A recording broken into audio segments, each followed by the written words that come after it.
অরুণিমা যখন জন্মালো তখন তার ঠাকুমা মুখ ফিরিয়ে নিয়েছিলেন।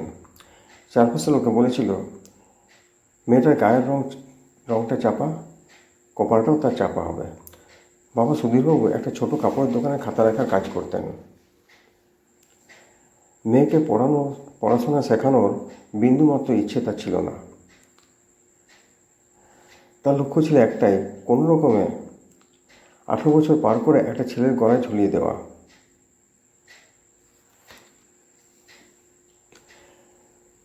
কিন্তু অরুণিমার জেদ ছিল অন্যরকম। ভাঙা হ্যারিকেনের আলোয় দিদিদের পুরানো বই জোড়াতালি দিয়ে সে নিজের পড়াশোনা চালিয়ে যেতে লাগলো। মা লুকিয়ে লুকিয়ে পয়সা জমিয়ে অরুণিমাকে পরীক্ষার ফিজের টাকা দিতেন। শত বাধা সত্ত্বেও অরুণিমা যখন দ্বাদশের পরীক্ষায় জেলা স্তরে ভালো স্থান পেল, সুধীরবাবু অভিনন্দন জানালেন না, বরং বললেন, অনেক হয়েছে, এবার থামো।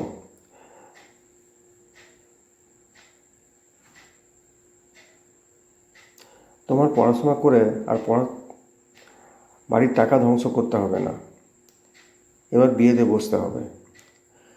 19 বছর বয়সে অরুণিমার বিয়ে হয়ে গেল পেশায় স্কুল শিক্ষক শান্তনুর সাথে। শান্তনু পরিবার বেশ অবস্থাপন্ন।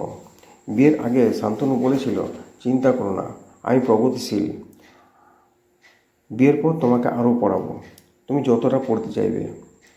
কিন্তু বিয়ের পর বাস্তবটা ছিল সম্পূর্ণ আলাদা। শ্বশুরবাড়ির লোকেদের কাছে অরুণিমা হয়ে উঠল বিনা মাইনের এক পরিচারিকা। সকাল থেকে রাত পর্যন্ত রান্না, ঘর মোছা, শাশুড়ির সেবা করা,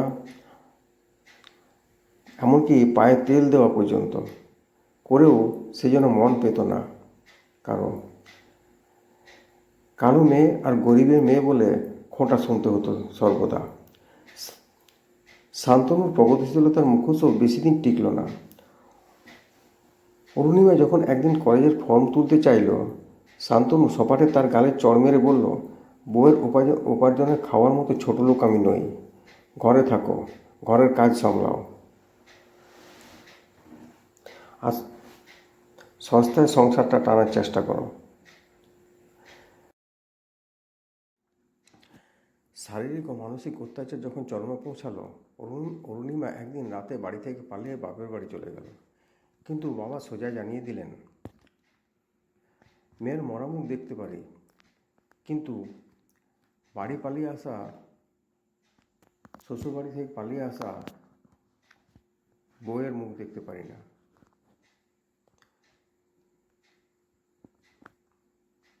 শ্বশুরবাড়ি নারীর আসল জায়গা, সেখানে মানিয়ে নাও। অরুণিমা বুঝল এই পৃথিবীতে তার নিজের বলতে কোনো ছাদ নেই। সে রাতের বাপের বাড়ির বারান্দায় কোনো রকমে দাঁড়িয়ে চোখের জল মুছে সিদ্ধান্ত নিল, হয় নিজের পরিচয় করব, নয় এই লড়াইতেই শেষ হয়ে যাব। পরের দিন ভোরেই নিজের সমস্ত শিক্ষাগত যোগ্যতার সার্টিফিকেট নিয়ে সে কলকাতায় চলে এলো। কলকাতায় এসে শুরু হলো এক চরম অস্তিত্বের লড়াই। পুরানো এক বান্ধবীর সাহায্যে একটা মেসে কোনোরকমে মাথা গোঁজার ঠাঁই হলো তার।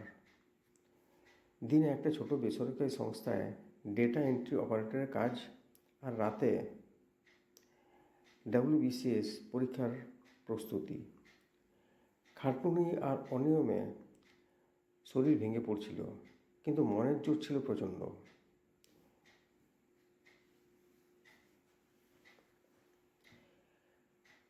মেসে থাকার সময়ই তার আলাপ হয় সুদীপ্তর সাথে। সুদীপ্তই সিভিল সার্ভিসের প্রস্তুতি নিচ্ছিল। দুজনে একসাথে পড়াশোনা শুরু করে। সুদীপ্ত তাকে পড়াশোনায় বেশ সাহায্য করত, নোটস দিত। ধীরে ধীরে অরুণিমা সুদীপ্তকে বিশ্বাস করতে শুরু করলো এবং তাদের মধ্যে একটা গভীর সম্পর্ক তৈরি হলো। অরুণিমা ভেবেছিল সুদীপ্ত হয়তো বাকি পুরুষদের মতো নয়, তাই ওর সঙ্গে সারা জীবনটা কাটিয়ে দেওয়া যায়। কিন্তু ভাগ্য তার আরও একটা পরীক্ষা নিচ্ছিল। WBCS পরীক্ষায় প্রিলিমিনারি এবং মেন্স দেওয়ার পর ইন্টারভিউয়ের ঠিক আগে সুদীপ্ত জানতে পারে যে তার নিজের পরীক্ষা ভালো হয়নি, কিন্তু অরুণিমার পাওয়ার সম্ভাবনা 100%। হিংসা আর পুরুষতান্ত্রিক অহংকার জেগে উঠল সুদীপ্তর মধ্যে। ইন্টারভিউয়ের আগের দিন সুদীপ্ত অরুণিমাকে ডেকে সোজা বলল, দেখো অরুণিমা, তুমি যদি অফিসার হয়ে যাও তবে আর আমাদের মধ্যে কোনো সম্পর্ক থাকবে না, এখানে শেষ। আমি এক পরিত্যক্তা শ্বশুরবাড়ি থেকে পালিয়ে আসা কালো মেয়েকে সমাজের সামনে নিজের স্ত্রী বলে পরিচয় দিতে পারবো না। তার উপর আমার চেয়ে তুমি পদে বড় হবে, এটা আমার পুরুষত্বে বাঁধবে। তুমি ইন্টারভিউ দিতে যেও না। আমি চাকরি পেলে তোমাকে বিয়ে করে বাড়ি নিয়ে যাব। অরুণিমা স্তব্ধ হয়ে গেল। সুদীপ্তকে সে নিজের খড়কুটো ভেবেছিল, সে আসলে তার ডানার আকাশটাই কেটে নিতে চাইছে। অরুণিমা শান্ত গলায় বলল, যে ভালোবাসা আমার আত্মসম্মান কেড়ে নিতে চায়, আমার ভবিষ্যৎ কেড়ে নিতে চায়, সেই ভালোবাসার মুখে আমি আগুন দিই। তোমার দয়ার আমার প্রয়োজন নেই। অরুণিমা ইন্টারভিউ দিল এবং মেধা তালিকায় তার নাম প্রথম সারিতে এলো। সে এক্সিকিউটিভ অফিসার হিসাবে নিযুক্ত হলো।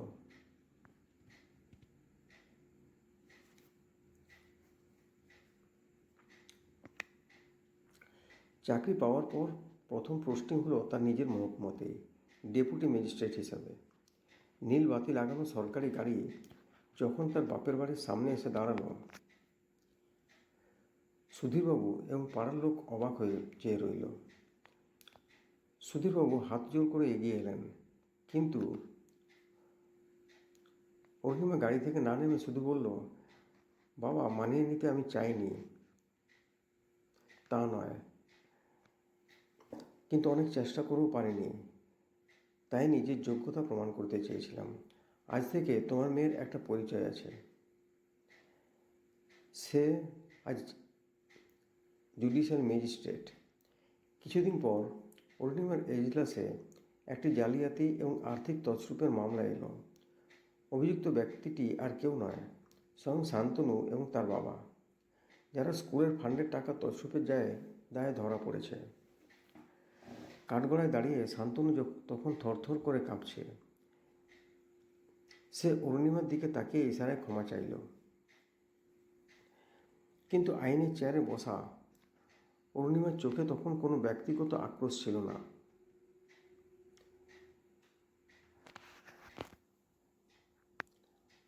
আমার স্বামী হওয়া তো তার তখন দুর্বলতাও ছিল না। সে সম্পূর্ণ নিরপেক্ষভাবে সমস্ত প্রমাণ খতিয়ে দেখে শান্তনু ও তার বাবার কঠোর জেলের সাজা ঘোষণা করল। এজলাস ছাড়ার আগে সে শান্তনুর দিকে তাকিয়ে ডিভোর্স পেপারে সই করার নির্দেশ দিয়ে গেল। কয়েক মাস পর অফিসে কাজ করার সময় অরুণিমার কাছে একটা বদলি আবেদনপত্র আসে। একজন জুনিয়র ক্লার্কের ভুল কাজের জন্য তাকে শাস্তিমূলক বদলি করা হচ্ছিল, আর সেই ক্লার্কটি ছিল সুদীপ্ত, যে বহু চেষ্টা করেও বড় চাকরি না পেয়ে একটা ছোট সরকারি পদে যোগ দিয়েছিল। সুদীপ্ত অরুণিমার কেবিনে এসে হাত জোড় করে বলল, আমাকে ক্ষমা করে দাও অরুণিমা, আমাকে বাঁচাও। আমি বুঝতে পারিনি তুমি এতটা উপরে উঠবে। আমি তোমাকে বিয়ে করতে রাজি আছি। অরুণিমা কিছু না বলে ফাইলটা সই করে দিল। তারপর বলল, আমি এখানে কারোর উপর প্রতিশোধ নিতে আসিনি সুদীপ্ত। আইন নিজের নিয়মে চলে। তুমি যোগ্যতার সম্মান করতে শেখোনি, তাই আর জীবনে এই স্তরে দাঁড়িয়ে আছো। অরুণিমার বাবা মা এখন প্রায়ই তার সরকারি বাংলোতে আসেন এবং তাকে আবার নতুন করে সংসার পাতার কথা বলেন। কিন্তু অরুণিমা হেসে বলে, মা, সংসার মানে কোনো পুরুষের দাসী হওয়া নয়। জীবনে যদি কোনো দিন এমন কাউকে পাই যে আমার পদের আগে আমার ভেতরের মানুষটাকে সম্মান করতে শিখবে এবং আমার স্বাধীনতাকে স্বীকার করবে, সেদিন ভাবা যাবে। তার আগে এই বিশাল আকাশটাই আমার সংসার।